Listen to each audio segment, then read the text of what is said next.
اردو زبان کی دوسری کتاب کا 27واں سبق چغل خوری۔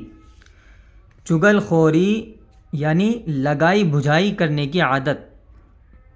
چغل خوری سخت عیب ہے، کبھی کبھی اس سے بڑا فتنہ فساد برپا ہو جاتا ہے، لوگوں کو ناحق تکلیف اور نقصان پہنچتا ہے۔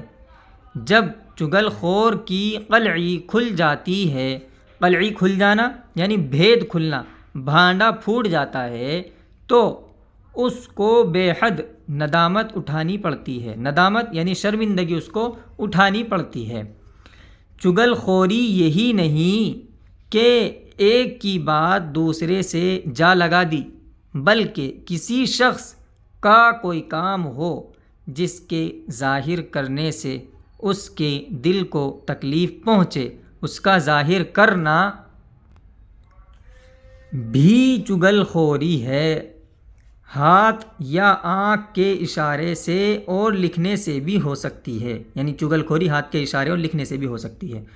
چور کی چوری یا دغاباز کی دغابازی کا ظاہر کرنا چغل خوری میں داخل نہیں ہے۔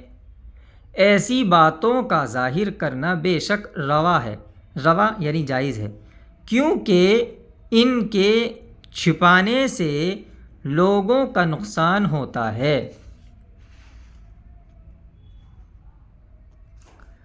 چغل خور کی بات پر کبھی یقین نہ لاؤ، اس کے کہنے سے کسی کی طرف بدگمانی مت کرو۔